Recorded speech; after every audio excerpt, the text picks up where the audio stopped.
Hi friends, good evening. எல்லாரும் எப்படி இருக்கீங்க? எல்லாரும் நலமா இருப்பீங்கன்னு நம்புறேன். வாங்க இப்போ வீடியோக்குள்ள போகலாம். இன்னைக்கு வீடியோ வந்து பார்த்தீங்கன்னா தேனி மாவட்டத்தில் கொச்சனூர் கோவில் இருக்கு இல்லையா, கோவிலுக்கு தான் நம்ம போயிட்டுருக்கோம். போயிட்டுருக்க வழி தான் நம்ம இப்போ பார்த்துட்ருக்கோம். எவ்வளோ பச்சை பசேல்னு அழகாக வந்து ரெண்டு சைடும் வந்துட்டு ஆர்ச் மாதிரி கவர் ஆகிருக்கும். ரொம்ப டிஸ்டன்ஸ்க்கு வந்து அதே மாதிரி தான் இருந்தது. ஸோ வந்து அந்த வெயிலே தெரியாமல் வந்து நல்லா இருந்தது. நாங்கள் வந்துட்டு மெயின் ரோட்லேயே போகாமல் வந்துட்டு ஷார்ட்கட் யூஸ் பண்ணி போனோம். ஸோ ஃபுல்லாக போகிற வழியெல்லாம் தோப்பு வயல் அந்த மாதிரி தான் இருந்தது. ஸோ ரொம்ப நல்லாவே என்ஜாய் பண்ணோம். இந்த கிளைமேட் பார்த்துக்கிட்டிங்கன்னா காலையில் வந்து ஒரு 7 o'clock அந்த மாதிரி 7:30 அந்த ரேஞ்சில். ஸோ செமையாக இருந்ததுங்க. நம்மளுக்கு இந்த புத்தரோட ஸ்டாச்சு பார்க்கும்போதே மனசுக்கு எனக்கு எப்பயுமே ஒரு நிம்மதி. ஸோ எங்கள் வீட்டில் வந்து நான் அமேசானில் இந்த பிக்சர் வந்துட்டு நான் ஒன்று வந்து வாங்கி வச்சுருந்தேன்.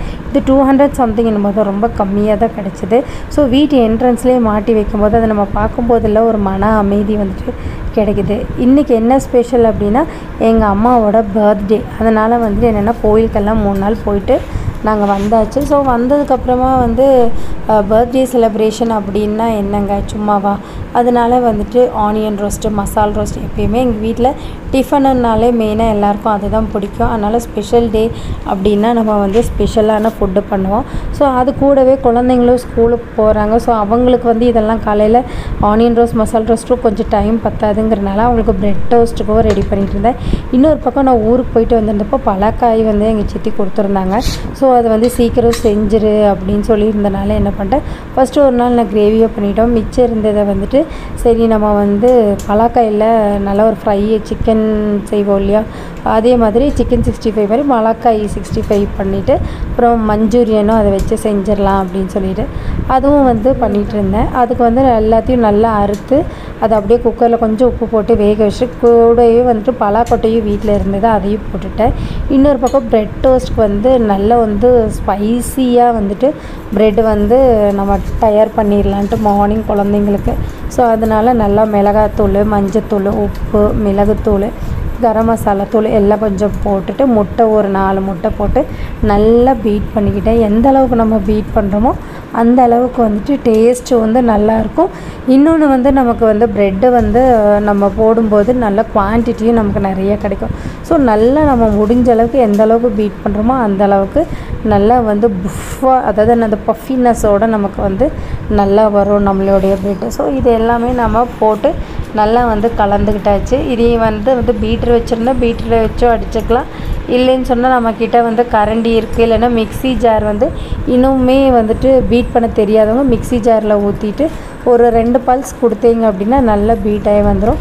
ஸோ அது கூடயே நம்ம கொத்தமல்லி இலை புதினா இலை அதெல்லாம் போட்டுட்டோம்னா இன்னுமே டேஸ்ட்டாக இருக்கும். ஸோ நம்ம கடாய் வச்சுட்டு அதில் வந்து லைட்டாக வந்து அந்த கல் வந்து நல்லா சூடாகிட்டும், சூடானதுக்கப்புறம் சிம்மில் வச்சுக்கலாம்.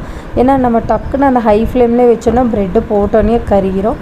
அதனால் வந்து ஃபஸ்ட்டு நம்ம அடித்து வச்சுருக்க ஆம்லெட்டுக்கு எப்படி நம்ம போடுவோமோ அதேமாதிரி எக் பீட் பண்ண அந்த மசாலா வந்து அப்படியே நம்ம போட்டுட்டு ப்ரெட்டு ஒரு 4 ஸ்லைஸ் ப்ரெட் எடுத்துக்கலாம். அதில் வந்து ஒன்றா போட்டுட்டு நல்லா அப்ளை பண்ணி விட்டாச்சு. அதிலே 4 ப்ரெட்டு வச்சுட்டு மேலே கொஞ்சமாக நம்ம ஆயில் ஊற்றிக்கலாம்.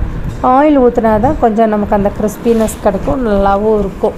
அதுக்காக தான் நம்ம ஆயில் ஊற்றுறது. ஸோ ஆயில் வேண்டாங்கிறவங்க ஆயில் கூட கொஞ்சம் அவாய்ட் பண்ணிட்டா கூட பெட்டர். ஏன்னா நம்ம டயட்டில் இருக்கோம் அப்படின்னா ஆயில் நமக்கு ஊற்றாமல் செஞ்சுட்டு வீட்டில் இருக்கவங்களுக்குலாம் கொஞ்சம் ஆயில் ஊற்றி அந்த மாதிரி பண்ணலாம். அப்புறம் ஹஸ்பண்ட் வந்து எப்பயுமே இப்போ சம்மர் சீசன்றதுனால டெய்லியுமே மத்தியானம் சாப்பாடு வைக்கும்போதே கொஞ்சம் சேர்த்து வச்சுருவேன். முதல் நாளே மத்தியானம் வைக்கிறோம் இல்லையா, அப்போ சேர்த்து வச்சிட்டோம் அப்படின்னா நல்லா மோர் ஊற்றி வெங்காயம் பச்சை மிளகா கொத்தமல்லி இலை இதெல்லாம் போட்டுட்டு கூடவே வந்து நார்த்தங்காய் ஊறுகாய் இந்த மாதிரி லெமன் ஊறுகாய் இந்த மாதிரியெல்லாம் வச்சு சைடிஷ் சாப்பிட்டோம். இப்போ ப்ரெட்டை வந்து இதே மாதிரி 2ஆக ஃபோல்ட் பண்ணிக்கலாம், இல்லைன்னா 4ஆக ஃபோல்ட் பண்ணிக்கலாம். ஃபோல்ட் பண்ணி வச்சுட்டு சுட சுட சாப்பிட்டாலும் நல்லாயிருக்கும். கூட வந்துட்டு குழந்தைங்கள்லாம் சாஸ் வச்சு தொட்டு சாப்பிடுவாங்க. ஸோ அதுவுமே ரொம்ப டேஸ்டியாக இருக்கும். இது மேக்ஸிமம் பார்த்துக்கிட்டோம்னா மார்னிங் பிரேக்ஃபாஸ்ட்டுக்கு அதுக்கப்புறம் நைட் டின்னருக்கு வந்து நம்ம வீட்டில் மாவெல்லாம் இல்லை அப்படின்னா இந்த மாதிரி நம்ம செஞ்சு கொடுத்தோம்னா வயிறு வந்து நிறைஞ்ச மாதிரி இருக்கும், பசிக்கவும் பசிக்காது. நம்ம இப்போ ஒரு 7-8 விசில் வச்சுட்டோம். அதனால் குக்கரில் வந்து அந்த பலாக்காயெல்லாம் நல்லா வெந்துருச்சு.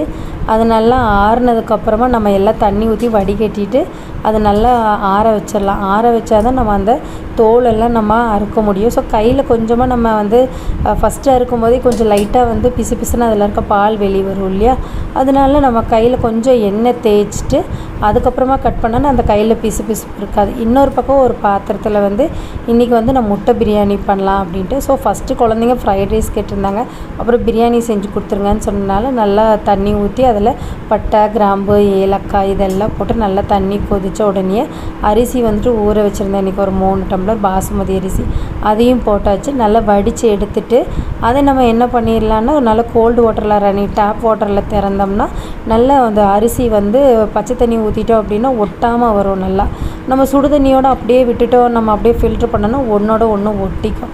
ஸோ இது ஒரு பக்கம் ஆற பக்கம், இன்னொரு பக்கம் நம்ம அந்த பலாக்காய் 65க்கு நம்ம ரெடி பண்ணோம்ல, அதுக்கு கார்ன்ஃப்ளவர் மாவு ஒரு 4 to 5 ஸ்பூன் நம்ம அந்த குவான்டிட்டிக்கு ஏற்ற மாதிரி ஆட் பண்ணிக்கலாம்.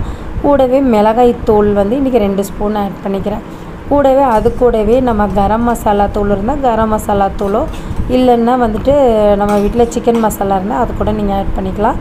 கூட வந்து நான் இன்றைக்கி வந்து மிளகு தூள் கொஞ்சம் ஆட் பண்ணியிருக்கேன். இஞ்சி பூண்டு பேஸ்ட்டு அதெல்லாமே ஆட் பண்ணிவிட்டு முடிஞ்ச அளவுக்கு இஞ்சி பூண்டு பேஸ்ட்டு நிறைய ஆட் பண்ணிக்கிட்டோம் நல்லாயிருக்கும். இதை வந்து கொஞ்சமாக தண்ணி ஊற்றி உப்பெல்லாம் போட்டுட்டு நல்லா மிக்ஸ் பண்ணிவிட்டு நம்ம கட் பண்ணி வச்சுருக்க அந்த பலாக்காய் இருக்குல்லையே நல்லா வெந்துருச்சு. ஸோ ரொம்பவும் குழைய விட்டுறக்கூடாது. ஓரளவுக்கு வந்தோன்னா அதை எடுத்து நம்ம பெரட்டி வச்சுட்டு நம்ம வந்து பொரிக்கிறதுக்கு முன்னாடி ஒரு 2 மணி நேரம் 3 மணி நேரம் நல்லா ஊற வச்சிட்டோன்னா அந்த மசாலா நல்லா பிடிச்சிரும். ஸோ அது ஒரு பக்கம் இருக்கும்போது நம்ம பிரியாணிக்கு வந்து நல்ல ஒரு அகலமான பேன் வச்சுட்டு ஒரு 4-5 ஸ்பூன் தாராளமாக எண்ணெய், பெரிய கரண்டியில் எண்ணெய் ஊற்றிட்டேன். கொஞ்சமாக 2 ஸ்பூன் நெய்யும் ஊற்றியாச்சு. கூடவே எண்ணெய் நல்லா காஞ்சதுக்கப்புறமா நல்லா ஒரு பெரிய வெங்காயம் வந்து 2 பெரிய வெங்காயம் வந்து பொடிசாக கட் பண்ணி வச்சுருக்கேன், அதையும் போட்டுட்டு 4 தக்காளி அதையும் நான் ஆட் பண்ணிக்கிறேன். ஸோ தக்காளியும் வெங்காயம் எல்லாம் நல்லா டிரான்ஸ்பரண்ட்டாக வரணும். அதுக்கு கொஞ்சமாக உப்பு நம்ம போட்டுட்டோம்னா சீக்கிரமாக வெந்துடும். அதுக்கப்புறமா தக்காளி கூடவே ஒரு 4-5 ஸ்பூன் இஞ்சி பூண்டு விழுது, அதுக்கப்புறமா புதினா இலை, கொத்தமல்லி இலை, இது எல்லாமே வந்து ஒரு கப் அளவுக்கு இல்லை ஒரு கையளவுக்கு நம்ம போட்டுட்டு நல்லா வதங்கி நம்ம எண்ணெய் போட்ட திங்ஸ் எல்லாமே வந்து நல்லா வதங்கிடும். கூட மிளகாத்தூள், உப்பு இது எல்லாமே போட்டாச்சு. அதே மாதிரி நான் வந்து பிரியாணி மசாலா தூள் கொஞ்சமாக ஆட் பண்ணியிருக்கேன். இங்கோட்ட இல்லாதவங்க சிக்கன் மசாலா தூள் கூட கொஞ்சம் ஆட் பண்ணிக்கலாம். தயிரும் நம்ம வந்து கொஞ்சம் ஆட் பண்ணிச்சு. ஸோ இதெல்லாம் நல்லா பெரட்டி விட்டு நல்லா வதக்கிட்டே இருந்தோன்னா எண்ணெய் நல்லா பிரிஞ்சு வரும்.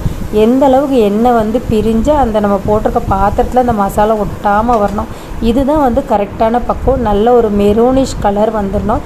ஸோ அந்த கிரேவிலேயே நான் கொஞ்சமாக இன்னொரு பேனில் எடுத்து ஆல்ரெடி முட்டை ஒரு 5 முட்டை வேக வச்சுருந்தேன். அது கூடவே அந்த கிரேவி போட்டு மிளகுத்தூள் கொஞ்சமும் மஞ்சத்தூள் கொஞ்சம் உப்பு போட்டுட்டேன். அதை லைட்டாக ஒரு வணக்கிட்டு நம்ம ஒரு 5 முட்டையை தூக்கி அதில் போட்டு அதுலேயே நல்லா வந்து முட்டையை பெரட்டி எடுத்துக்கலாம். ஏன்னா அந்த முட்டையில் மசால் பிடிச்சிருச்சு அப்படின்னா நம்ம பிரியாணி செய்யும்போது நல்லாயிருக்கும். ஏற்கனவே இன்றைக்கி வந்து சாப்பாடு ஆல்ரெடி நம்ம பாஸ்மதி அரிசி வடித்தாச்சு அப்படிங்கிறனால அதுலேயே நமக்கு அந்த பட்டை கிராம்பு ஃப்ளேவரில் இருக்குது. அதனால் இன்னமும் நம்ம போட்டோம் அப்படின்னா ஃப்ளேவர் வந்து அதிகமான, ஏன்னா இன்றைக்கி கம்மியான ரைஸ் தான் எடுத்திருக்கோம். அதனால் வந்து அப்போ இது எல்லாமே போட்டோன்னா கிரேவி ரெடி ஆகிடுச்சு. ஸோ சாப்பாடை போட்டு அரிசி அப்படியே பெரட்டி விட்டுட்டு நல்லா உதிரியாக ஓரளவுக்கு வந்துருச்சு. ஸோ இந்த ஸ்டேஜில் நம்ம வந்து தம் வைக்கணும் இல்லையா, அதனால் மூடி போட்டுட்டு முட்டையெல்லாம் எடுத்து அதுக்குள்ளே நம்ம வைக்கணும். அதனால் வந்து எல்லா முட்டையும் எடுத்து லைட்டாக முட்டையெல்லாம் உடையாமல் ஒன்றா வச்சுட்டு மேலே அந்த ரைஸ் எல்லாம் போட்டு அப்படியே கவர் பண்ணி வச்சிடலாம். கவர் பண்ணி போட்டுட்டு லைட்டாக அந்த ரைஸ் எல்லாம் போட்டுக்கலாம். இன்னமும் டேஸ்ட்டு வேணுங்கிறவங்க ஆனியனை வந்து நல்லா நீளமாக எண்ணெயில் பொரித்து எடுத்து அதை ஒரு லேயர் போட்டு நல்லா பெரட்டி வச்சிங்கன்னா இன்னுமே நல்லாயிருக்கும். நம்ம வந்து கொஞ்சம் ஸ்பைசினஸை வெயில் காலம் அப்படின்றனால கொஞ்சம் கம்மி பண்ணிட்டு, ஸோ நம்ம வீட்டில் இந்த இஞ்சி பூண்டு தட்டுற கல் இருக்கு இல்லையா, அதை போட்டு மேலே வந்து கீழே தோசைக்கல் வச்சு மேலேயும் வெயிட் வச்சாச்சு. ஸோ நல்லா உதிரியாக ரைஸ் வந்துருச்சு. நம்மளுடைய பலாக்காய் 65யும் நல்லா பெரட்டி எடுத்து பொரிச்சு வச்சாச்சு. ஆயில் போட்டு பொரிச்சு வச்சாச்சு. இப்போது வந்து திருப்பி கொஞ்சமாக எண்ணெய் ஊற்றி எந்த பொடியும் போடல, வெறும் டொமேட்டோ சாஸும் சோயா சாஸ் கொஞ்சமாக போட்டு வெங்காயம் மட்டும் க்யூப் சைஸில் போட்டு அப்படியே பெரட்டி எடுத்துச்சு. அது ஒன்று ரெடி பண்ணியாச்சு. அப்புறம் கோதுமை பாயாசம் வந்து ஸோ இன்றைக்கி நம்ம பர்த்டே அப்படிங்கிறனால மத்தியானம் கோதுமை பாயாசம், அப்பளம், வடை இதெல்லாமே இருந்தது. வடையெல்லாம் பொரிச்சதை வந்து நான் இன்றைக்கி வீடியோ எடுக்கலை. எடுக்க முடியல. அதனால் வந்துட்டு ஃபுல்லாக வந்து இது எல்லாம் போட்டுட்டு நல்லா அந்த கோதுமை பாயசத்தில் அப்பளத்தை போட்டு சாப்பிட்டோன்னா செம்ம டேஸ்ட்டுங்க. அதை விட வேறு வந்து டேஸ்ட் லெவல் சொல்லவே முடியாது, அவ்வளோ சூப்பராக இருந்தது. அப்புறம் குழந்தைங்கள்லாம் ஸ்கூல் விட்டு வந்தோன்னா அவங்களோட பேரன் பேத்திகள் எல்லாருமே சேர்ந்து கேக் வெட்டினாங்க. ஸோ 2 கேக் வாங்கி வச்சுருந்தாங்க. 2 கேக்கும் வந்து அம்மா வந்து சூப்பராக கட் பண்ணி குழந்தைங்களுக்கு எல்லாத்துக்கும் ஊட்டி விட்டு ரொம்ப சந்தோஷமாக அந்த டே வந்து என்ஜாய் பண்ணோம் அப்படின்னு சொன்னாங்க. அவங்களுக்கும் வந்துட்டு ஒவ்வொரு பர்த்டேக்கும் இந்த மாதிரி தான் நாங்கள் அவங்களுக்கு வந்து சந்தோஷப்படுத்துவோம். ஃப்ரெண்ட்ஸ், இந்த வீடியோ உங்களுக்கு ரொம்பவுமே பிடிச்சிருக்குன்னு நம்புகிறேன். இந்த வீடியோ பிடிச்சிருந்தால் லைக் பண்ணுங்கள், ஷேர் பண்ணுங்கள். கூடவே உங்களுடைய வேல்யூபிள் கமெண்ட்ஸையும் கமெண்ட் செக்ஷனில் கொடுக்க மறந்துடாதீங்க. தேங்க்ஸ் ஃபார் வாட்சிங் ஃப்ரெண்ட்ஸ்.